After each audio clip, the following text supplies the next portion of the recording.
Assalamualaikum warahmatullahi wabarakatuh. Apa kabar semuanya? Mudah-mudahan kalian baik-baik saja dan sehat-sehat selalu ya. Nah, pada kesempatan kali ini Ibu akan membahas mengenai struktur dan fungsi pada tumbuhan. Nah, seperti kita ketahui, tumbuhan itu terdiri dari organ-organ, yaitu organ utamanya terdiri dari akar, batang, daun, bunga, biji, dan buah ya. Nah, untuk selengkapnya kita Oke, saksikan baiklah PPT anak-anak. berikut ini. Sekarang kita akan Cekidot. bahas mengenai struktur dan fungsi pada organ tumbuhan ya. Nah, seperti kita ketahui bahwa tumbuhan itu terdiri dari organ utama yaitu akar, batang, dan daun ya. Sedangkan buah, biji, dan bunga itu adalah organ tambahan pada tumbuhan. Nah, kita akan bahas satu-satu struktur fungsi dari akar, batang, dan daun. Nah, yang oke, organisasi tubuh tumbuhan. Ini kita lihat gambarnya ya. Ini ada bunga, ada buah, ada batang, ada bunga dan akar ya. Oke, sudah jelas? Lanjut. Sekarang kita bahas mengenai struktur fungsi pada akar. Nah, akar itu sebelum kita bahas ke strukturnya, kita lihat dulu fungsinya, yaitu adalah menyerap dan mengangkut air dan mineral terlarut dari dalam tanah menuju ke seluruh tubuh tumbuhan. Nah, ini adalah jenis akar tumbuhan secara morfologi dapat kita lihat. Morfologi itu adalah bagian luar yang tampak. Ini ada akar tunggang dan akar serabut. Akar tunggang itu dimiliki oleh tumbuhan dikotil dan akar serabut itu dimiliki oleh tumbuhan monokotil ya. Selanjutnya tipe-tipe akar ya. Ini sama tadi ada akar tunggang, akar serabut, dan akar tunjang. Ya, tunjang. Oke, ini adalah bagian dalam ya, atau anatomi dari akar ya. Kalau kita misalnya ada wortel, kita colek dikit, kita congkel dikit, kemudian kita taruh di mikroskop, akan terlihat seperti ini. Bagian-bagian dalam dari akar ya. Nah, yang pertama bagian dari akar itu adalah epidermis akar. Nih, epidermis akar ini adalah merupakan jaringan terluar dari akar ya. Fungsinya adalah untuk menyerap air dan mineral terlarut yang melewati epidermis akar. Kemudian yang selanjutnya adalah nih rambut-rambut akar ya, tonjolan-tonjolan epidermis ya. Ini kan epidermis, kemudian akan menonjol ya, seperti rambut ya. Fungsinya adalah memperluas daerah penyerapan air dan mineral terlarut. Selanjutnya yang ketiga itu ada tudung akar. Tudung akar ini adalah jaringan yang melindungi ujung akar. Jaringan yang melindungi ujung akar. Nah, ini ada meristem ujung ya. Dia ini membelah ya, selnya ini membelah sehingga dengan pembelahan sel secara mitosis secara terus-menerus mengakibatkan akar menjadi panjang ya pada ujung akarnya. Selanjutnya kambium. Kambium ini terdiri dari jaringan xilem dan floem. Di kambium ya, terdiri dari jaringan xilem dan floem yang menghasilkan jaringan xilem dan floem baru. Nah, ini adalah xilem dan floemnya ya. Xilem dan floem. Kalau xilem ini adalah untuk air dan mineral ya. Jadi mengangkut air dan mineral ke batang dan daun ya. Jadi kalau xilem itu mengangkut air dan mineral dari ke dari xilem, dari akar ke batang dan daun. Sedangkan makanan hasil fotosintesis itu diangkut melalui floem ke bagian lain tubuh tumbuhan. Jadi kalau air dan mineral itu fungsinya adalah xilem, sedangkan floem adalah mengangkut makanan hasil dari fotosintesis. Yang terakhir adalah bagian dari akar itu adalah sel-sel korteks, yaitu untuk menyimpan jaringan, menyimpan cadangan makanan pada akar, ya. Jadi ada epidermis, rambut akar, tudung akar, meristem ujung, kambium, xilem dan floem, dan sel-sel korteks. Ya, ini lebih ringkas lagi ya. Jadi bagian anatomi akar itu terdiri dari bulu akar ya, tonjolan epidermis, kemudian epidermis, korteks, endodermis, xilem, floem ya, xilem, floem, ada kambium juga, kemudian meristem ujung dan tudung akar. Oke, lanjut. Nah, ini adalah akar monokotil. Kalau tadi kan akar secara keseluruhan ya, ini akar monokotil. Monokotil ini bagiannya adalah korteks ya, kemudian endodermis, ada di bawah endodermis ada perisikal jaringannya, ada juga floem dan xilem. Floem primer dan berkas floem primer ya, dan ampelur. Nah, sedangkan akar dikotil ya, akar dikotil itu terdiri dari jaringan endodermis, korteks, perisikal, xilem primer dan floem primer serta epidermis ya. Lanjut, struktur fungsi pada batang. Nah, fungsi batang ya adalah menegakkan tubuh dan menghubungkan antara akar dan daun ya, jadi tengah-tengah. Nah, sedangkan bagian secara morfologi atau secara tampak luar itu batang itu terdiri dari batang utama ya, kemudian buku, ruas, dan kuncup. Nih buku nih tempat tumbuhnya daun, kemudian ada ruas. Ruas itu adalah jarak antara satu buku dengan buku lain, dan kuncup. Oke. Nah, ini secara anatominya, tadi secara morfologi, secara anatomi bagian dalam tumbuhan, tubuh dari batang ya. Jadi ada dua gambar, berarti ada dua pembeda antara monokotil dan dikotil. Kalau batang monokotil hanya terdiri dari jaringan dasar dan jaringan pengangkut. Jaringan pengangkutnya ini terdiri dari xilem dan floem.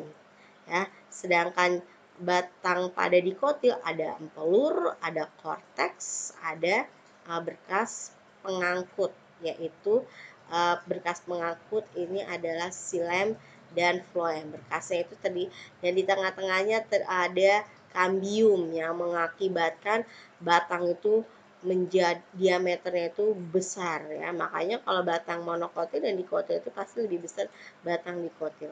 Kalau monokotil contohnya jagung tadi ya, hanya kecil saja karena dia tidak memiliki berkas pengangkut atau kambiumnya ya. Nah, ini kalau monokotil perbedaannya itu berkas jaringan pengangkutnya itu tersebar. Kalau tersebar ke semua arah, ke seluruh ini ya, seluruh organ. Nah, sedangkan dikotil ini rapih ya, tersusun rapih, tertata rapih ya, berkas jaringan pembuluhnya, xilem dan floemnya. Oke. Terus ini adalah penampang melintang batang monokotil dan dikotil ya. Seperti tadi ya, terlihat perbedaan ini menyebar. Ini adalah monokotil, menyebar ke seluruh arah ini, ke seluruh bagian. Nah, sedangkan ini adalah batang dikotil ya. Ini ada floem, xilem, dan tengah-tengahnya ini adalah kambium yang mengakibatkan diameter batang menjadi lebih besar. Ini adalah pembedanya ya. Nah, ini lebih jelas lagi. Ini adalah apa? Dikotil, ini monokotil ya. Perbedaannya adalah di kambium dan korteks ya. Nah, kalau monokotil dia nggak punya ya, karena batangnya itu kecil, karena dia nggak punya kambium ya. Nah, ini lebih jelas banget ya, jelas banget. Ini pembuluh phloem, ini kambium, ini dikotil ya. Kemudian ini tengah-tengahnya kambium, ada silemnya ini yang pink ya, silem pink ya, epidermis. Cortex. Nah, ini ada modifikasi batang ya, ada stolon, rizoma, kemudian umbi dan kormus. Oke, yang terakhir adalah fungsi daun ya, struktur fungsi pada daun. Nah, daun itu kan kebanyakan warna hijau, walaupun ada warna-warna lain, tapi pada umumnya itu warnanya hijau ya. Kemudian dia bagian tipis seperti lembaran daun itu terdapat tulang-tulang. Tulang-tulang itu tengah-tengah daun ya, tengah-tengah daun ya. Kemudian berfungsi untuk membuat makanan ya, melalui proses fotosintesis. Kemudian memiliki stomata ya, stomata. Oke. Nah, ini adalah bagian anatomi, bagian dalam dari daun ya, dari daun.